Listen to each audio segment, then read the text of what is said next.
Hey, all right, shalom, shalom. I want to start off by giving all praises, honor, and glory to Yahweh, Ba'ashem, Yahweh Shai, Ba'ashem, Rakak Wadash. I want to say and give double honors to the apostles and the bishop elders of Great Millstone for teaching us this word in truth and sincerity and for ruling well. And salutations to the elect. Lord willing, we're some of those men and women who believe in fear in the name of Yahweh, Ba'ashem, Yahweh Shai, and are patiently waiting for salvation, right? And I'm the brother Gabar Yahweh from GMS Hawaii, coming to you with another quick lesson. And I was inspired by this video that I'm currently watching from the LD Yashawamba of the Dallas branch of Great Millstone. His page is Remnant Save 144. And the title of his lesson that he did is called Prophecy Watch. Everybody is acknowledging the true problem of the earth, the man of sin. And that man of sin is Esau Edom, the so-called white man. Starting with the banking elite families such as the Rothschilds and the Rockefellers, who are a branch of the Rothschilds. They're basically the American branch of the Rothschilds and all of their ilk, okay?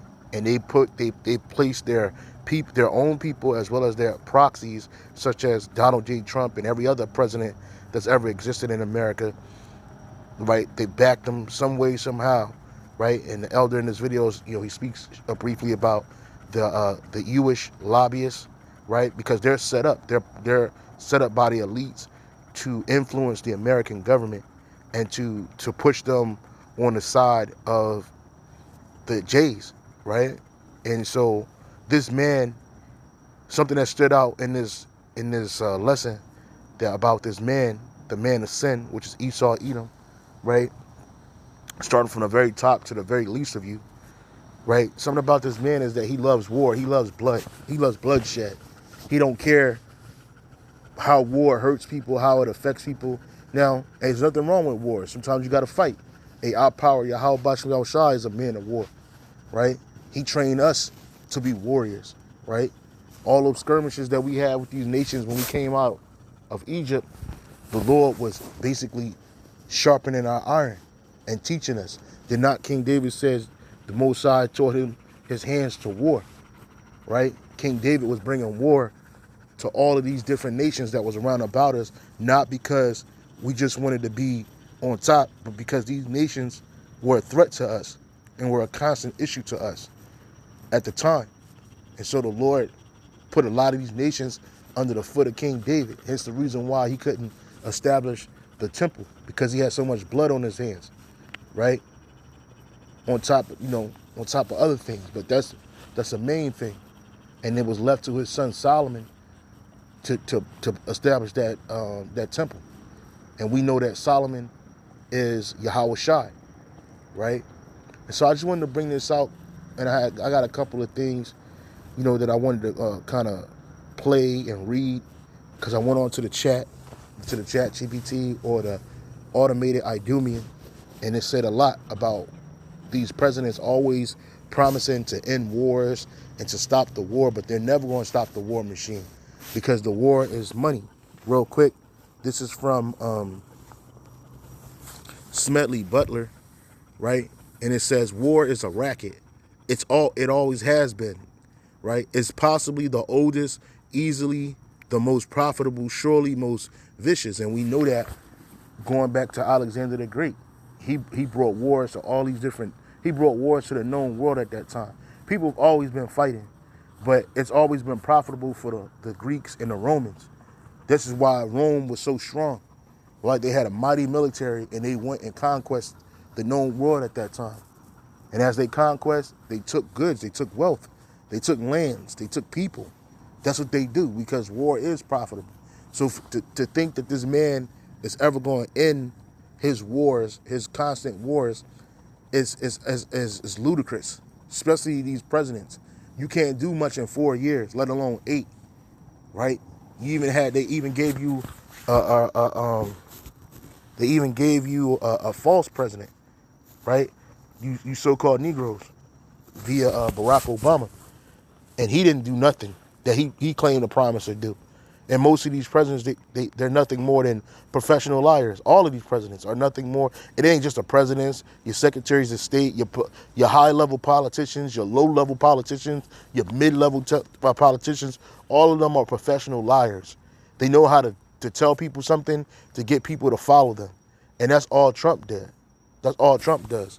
Trump is a professional liar. He's a man of sin. He's a man of lies. The scripture says what? In the book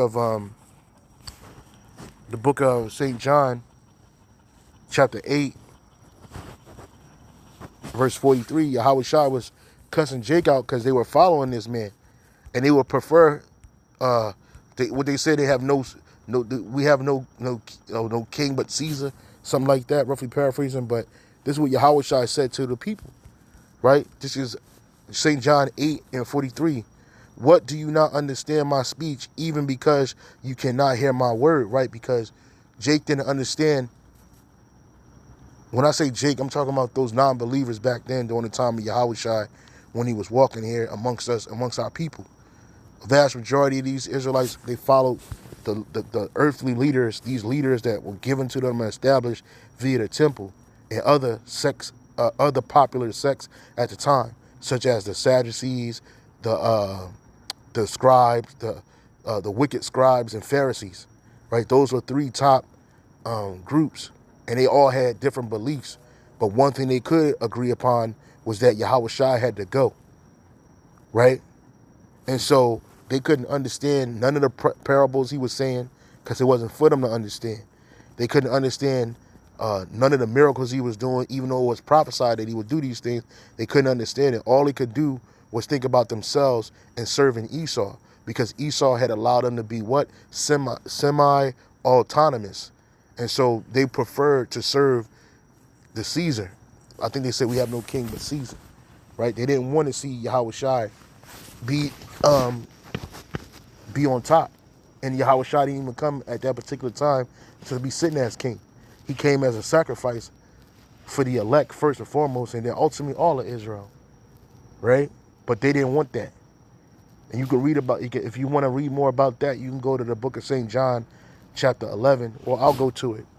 I wanted to read St. John 8, but Spirit wanted me to go here, so I'm going to go here real quick. This is the book of St. John, chapter 11, verse 47, and it's entitled, The Conspiracy to Kill Yahushua. It says, Then gathered the chief priests and the Pharisees and the council, then gathered the chief priests and the Pharisees a council, and said, What do we? For this man doth many miracles. So they were offended in Yahushua, as well as they were envious of the power that Yahushua was granted by the Heavenly Father, his Father, Yahweh. And the NLT, it says, Then the leading priests and Pharisees called the high council together. What are we going to do? They asked each other. This man certainly performs many miraculous signs. And instead of them seeing it as a prophecy of our redemption and bringing us back to the Most High, they thought scorn of it. And it says, if we let him thus alone, all men will believe on him. All what men? All Israelite men. And the Romans shall come and take away both our place and nation.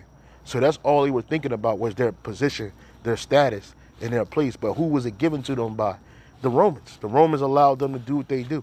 They gave him a fake king, and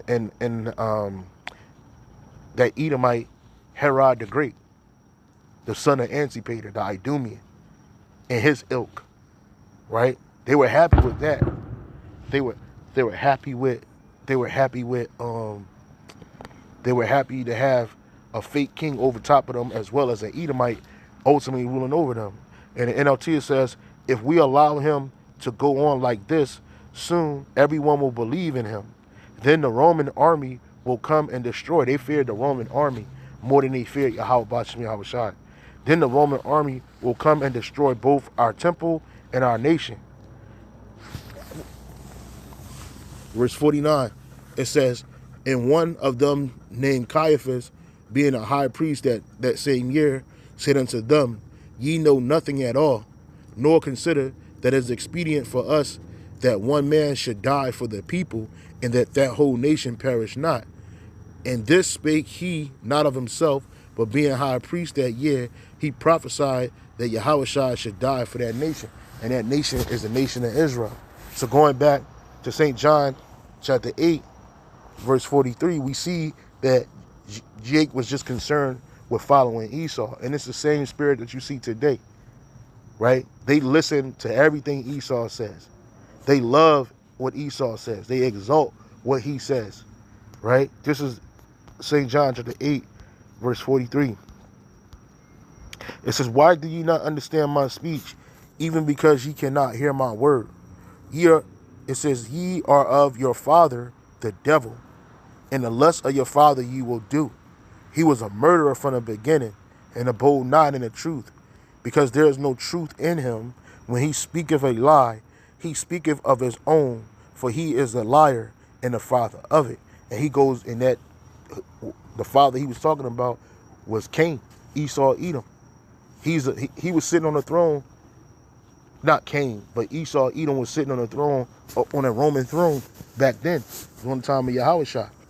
All these proxies he was sending out, they rather listen to them, right? They didn't want to hear the truth, okay? So the devil is a deceiver, a liar, a slanderer, and that's what Esau is, okay? And so going back to this guy, right? The king of Babylon, aka Nero, aka Donald J. Trump, right?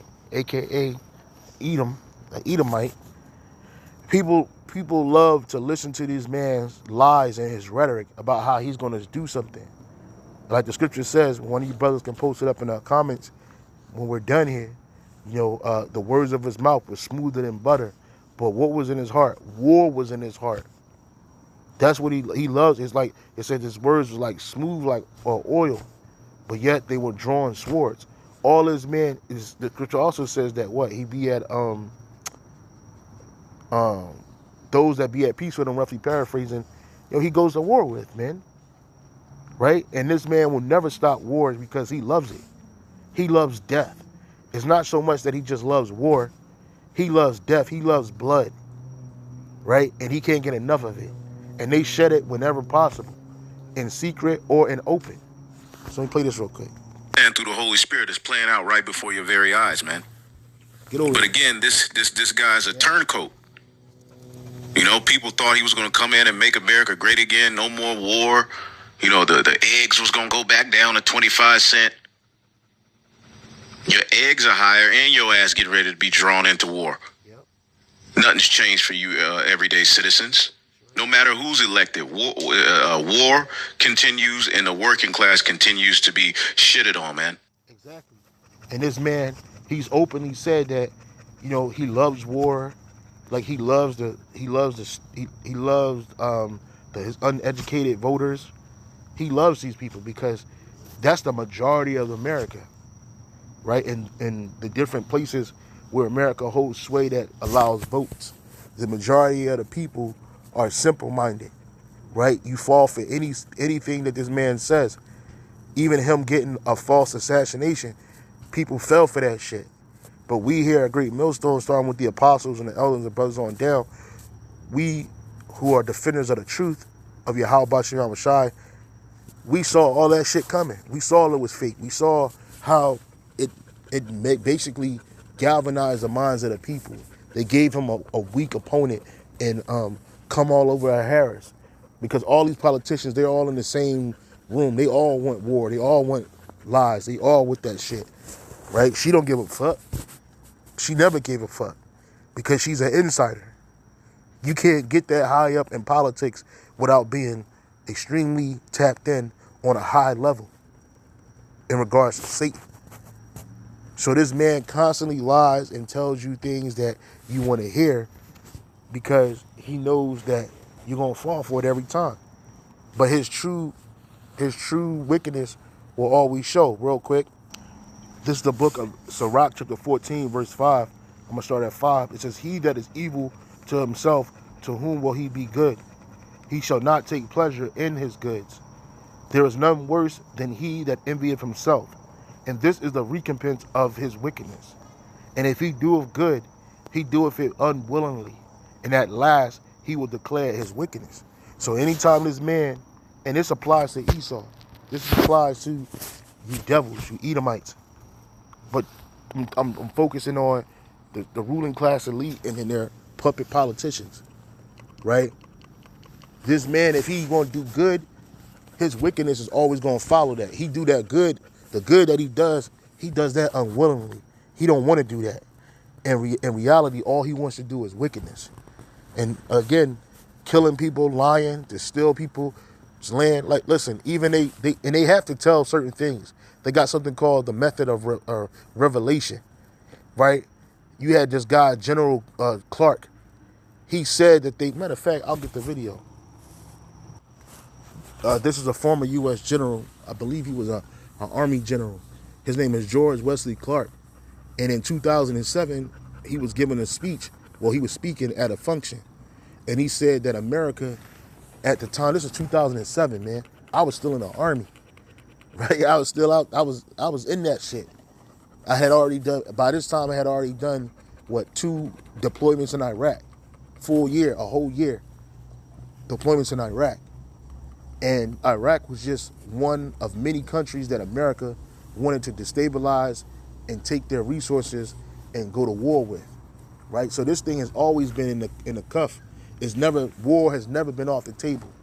And we had 2 presidents in between 2007 and now, right? Well, 3 presidents, Salakia, 3 presidents. You had you had Barack Obama, and I believe he came in 2008. I believe he came in 2008.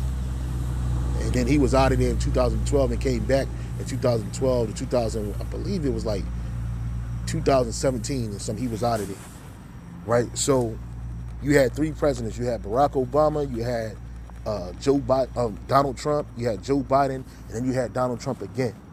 And so they've always been, war has always been on the table. It has never been off the table.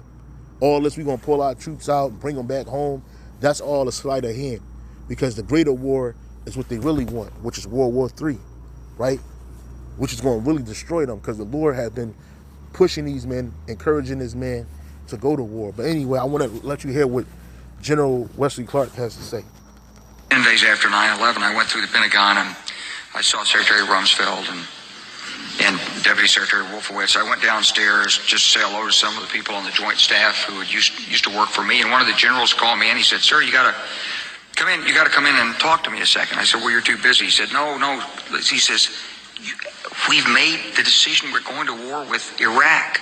This was on or about the 20th of September. I said, "We're going to war with Iraq. Why?" He said, "I don't know." He said, "I guess they don't know what else to do." So I said, "Well, did they find some information connecting Saddam to Al-Qaeda?" He said, No. He says, "There's nothing new that way. They've just made the decision to go to war with Iraq." He said, "I guess." And this was before the invasion. This is before the so-called weapons of mass destruction was going to be found. They had already decided. And he could talk about it then, because most people were all patriotic anyway, and they don't think. And this shit go over. Nobody's looking at democracy now. Very few people are attending these open speeches and dialogue that these ex-generals have. And so this came out. Let's keep on playing it. It's like we don't know what to do about terrorists, but we got a good military and we can take down governments. And he said, "I guess if the only tool you have is a hammer, every problem has to look like a nail." So I came back to see him a few weeks later, and by that time we were bombing in Afghanistan. I said, "Are we still going to war with Iraq?" And he said, "Oh, it's worse than that." He said, he reached over on his desk, he picked up a piece of paper, and he said, I just got this down from upstairs, meaning the Secretary of Defense's office today, and he said, "This is a memo that describes how we're going to take out 7 countries in 5 years, starting with Iraq and then Syria, Lebanon, Libya, Somalia, Sudan, and finishing off Iran." You see? And all of this has been played out. It hasn't necessarily been done in 5 years, but the work was already set there to go there. They already wanted to go to war. This is what this man does. And then, like, if They don't have the, oh, they got the rest of it right here. Hold on. I got the rest of it right here. The truth is about the Middle East is, had there been no oil there, it would be like Africa. Nobody is threatening to intervene in Africa. The problem is the opposite. We keep asking for people to intervene and stop it. And there's no question that the presence of petroleum. Yeah, because there's resources in Africa, but they're already accounted for. They had already been taken over during the race for Africa. So that's why they having these wars, because of resources and ultimately for control. And you see now this war is being spearheaded by the small hats because they want what they call the Greater Israel Project to happen. And then on top of that, they're trying to forge a false blessing, right? Where they have control over the Middle East, where they're not necessarily going to fill it all up. They just want the resources and they want the control of that area. And so they're being baited into this third world war via the small hats. Okay? And that's what it's about. It's about robbing and stealing. Right? These people not really posing this man a real threat, even though Iran does have proxy armies and proxy militaries all around the Middle East and the world too. They got shit going on. But the point of the matter is that this man is not openly trying to go to war with this man. And so Esau's taken upon himself to go to war because he likes it. And so I had wanted to focus on that because, real quick, let's go back to Elder Yashawamba's video. What made me want to do this video was I looked something up on the Chat GPT. And on Chat GPT, I asked this question. And the question that I asked was, why do presidential candidates constantly say they don't want war or will end wars, but they continue for America? And it says presidential candidates often say they don't want war or that they will end existing wars because, number one, it says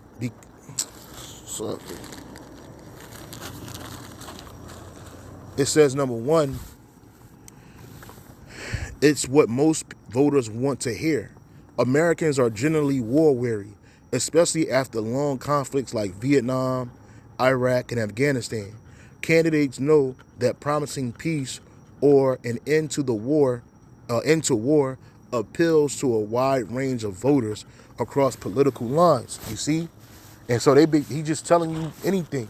And that's why they want these type of presidents. They want these presidents that have the ability to galvanize people and get people to follow them and listen to them, because that shows that this person or these people have influence over the people. And they just telling you, they just giving you sweet nothings, but they promise you sweet nothings, but giving you nothing, right? So they say they're going to end these wars. They say they're going to do away with these wars because it's what people want to hear. Number two, campaign rhetoric versus governing reality. It says running for office and actually being president are two different things. Once elected, a president gains access to classified intelligence, military assessments, and geopolitical realities that can drastically shift their stance. What sounded simple on a campaign trail becomes far more complex in office. And that's exactly what it is. And a great show to watch about how politics really works is a show called Veep. It's a comedy on HBO Max. And it stars Julia Louis-Dreyfus. And she plays a vice president who no one respects. And if you ever notice, the vice presidents are rarely, if at all, seen after the guy or the man runs for president, after the man or the woman runs for president, right? Once the president is elected, they just send a vice president on, bullshit trips, right? And they don't even spend time in a White House like that with the president like that after a certain period of time, because now the president is off. He just need a soft candidate, a soft runner to run with him, right? And that showed you in that show that the vice president didn't really have any power, right? She was just a talking head, and that the president don't even talk to her, because the president is the highest seat that you can have in the American political system, supposedly, right? It's the most powerful seat. And once you in that seat, you can care less about your vice president. That's why they got this dude Vance on all these bullshit shows. They got him running around on this bullshit campaign for Trump, pushing that Trump shit. But he's never going to fulfill that role as coming in as president unless they knock this dude off. But he's never going to be in that role. So in that show, the woman, she went through the same thing. I forget what her name was in the show, but she went through the same shit until she became president. And it showed that it was just about an ego trip. And that's what you see Trump is on, a big ass ego trip. They'll tell people whatever they want to hear. They think voters are stupid. And typically they are. They're unintelligent, they're uninformed, they're illogical, and they're highly emotional. And so this is what these candidates feed off of. So it says global commitments and interests. The U.S. has military alliances, NATO, Japan, South Korea, etc. Global economic interests and obligations to maintain influence. Pulling out of wars or avoiding military involvement can sometimes risk destabilizing regions, emboldening adversaries, or threatening American or allied interests. Pressure from the military-industrial complex. There's a powerful network of defense contractors, Pentagon leadership, and lobbyists that benefit economically and politically from continued military spending and operations. Even if a president wants to avoid or end conflict, there is a massive institutional inertia against doing so. So he can't stop wars. Like, no president ever is going to stop wars. Even when they pull people out of certain locations, they're not stopping wars. What happened in Afghanistan? It was a big ass vacuum of them dirty ass towelhead Elamite Taliban motherfuckers went right back into position of power that they was already in. America siphoned enough opium and lithium up out of that place and other shit like uranium up out of that place. They got their corporate hands all in that motherfucker, so they ain't need to be over there no more. They ain't need to be in the mountains looking for Bin Laden or anybody else. You don't even hear nothing about any of these terror groups. It's like they just went away. ISIS, who else? All them bullshit groups, man. I don't fucking know. All them Arabs. The Arabs are no longer the boogeyman, right? They just went away. All that war that these motherfuckers ripped through the Middle East for, they just gone. You don't hear no more. They ain't beheading nobody on TV. They ain't kidnapping nobody from no contractors and soldiers no more. They just out here they just gone in the wind in the sand, playing in the sand, right? Until they need another head to pop up, right? And so this man can't stop wars. And I want to go this with the what's her face? The Rothschild's mothers had to say, right? Her name is Goldie Schnapper Rothschild, right? And it says, if my sons did not want wars, there would be none, because we know that the Rothschilds are the top of the food chain in this world, right? If them Edomites didn't want war, it would not be no war. But he loves war. It was given to him to take peace from the earth. Let's go to that real quick. This is the book of Revelation, chapter 6, verses 3 and 4. And then when he had opened the second seal, I heard a second beast say, come and see. Leave it. Come and see. I heard a second beast say, come and see. And there went out another horse that was red, and power was given to him that sat thereon to take peace from the earth, and that they should kill one another. And there was given unto him a great sword. And that red horse is Esau Edom. Also, it is likening to that fourth beast, that Roman Empire. What was Rome known for? It's war. Rome was known for its military, Its military might was the chief thing that Rome had to offer. And even in this second leg of Rome today that we're living in, it's the same thing that's going on. This man is not built to bring peace to the earth. He wasn't created to bring peace. He was created to bring war, bloodshed, lies, robbery, theft, land theft, resource theft, human theft. This is what this man does. The thief cometh not but to kill, steal, and destroy. He wasn't set up to bring peace. Right? He wasn't set up to do that. Right? And now, the real God of war, Yahweh Bashim Shai, is about to meet this man. The Lord set this man up because he want to knock him down to show his power in this man when he knocks him down. The son of perdition, the man of perdition, the man of sin, Esau, Edom, you're about to meet the real God of war, Yahweh Bashim Yahweh Shai. Right? And you're about to lose. Okay? And the reason why, this is the book of Ezekiel, chapter 35, verse 5. Because thou hast had a perpetual hatred, hast shed the blood of the children of the sons of Israel and the daughters by the force of the sword, and in the time of their calamity, in the time of their iniquity had an end. Right? In the NLT it says, your eternal hatred for the people of Israel led you to butcher them when they were helpless, when I had already punished them for all their sins. And that's what Esau has done. See, everybody's worried about these other nations that Esau is going around fucking up and beating up and taking their shit. But he did it first to us, to the Israelites.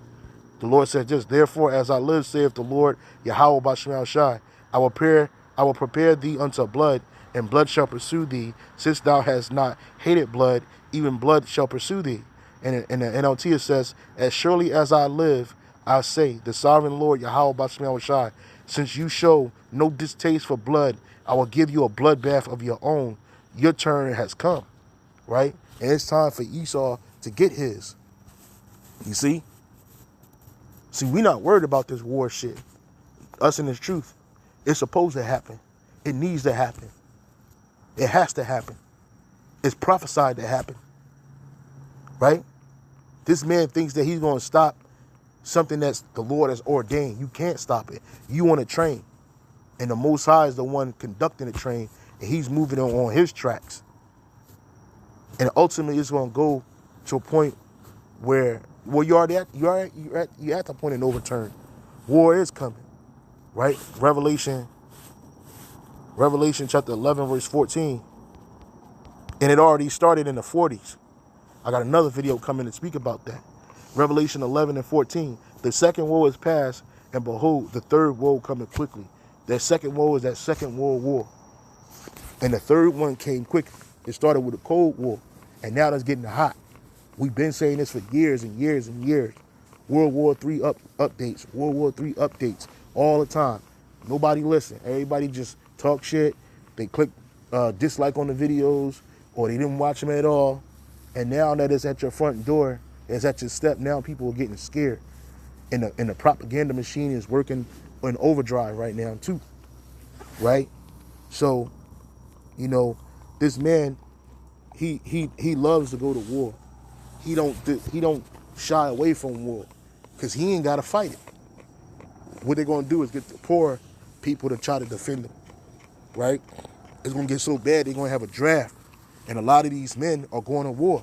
A lot of you young men, you war-aged men, you want to kill each other and you want to play in the streets with weapons, no problem. Put a uniform on, get this man a shitty-ass M16, A2 rifle, and send his ass to the Middle East. And don't forget to put that chip in his hand or forehead. And that ass is going to die over there. You women, you going to be alone out here, because most of the men are going to be gone. You women going to be food out in these streets, man.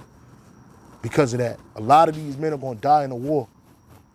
But the men of the Lord are going to be here. We're going to stand tall in the name of Yahweh Bashim Shai. We're going to be the prize in that day.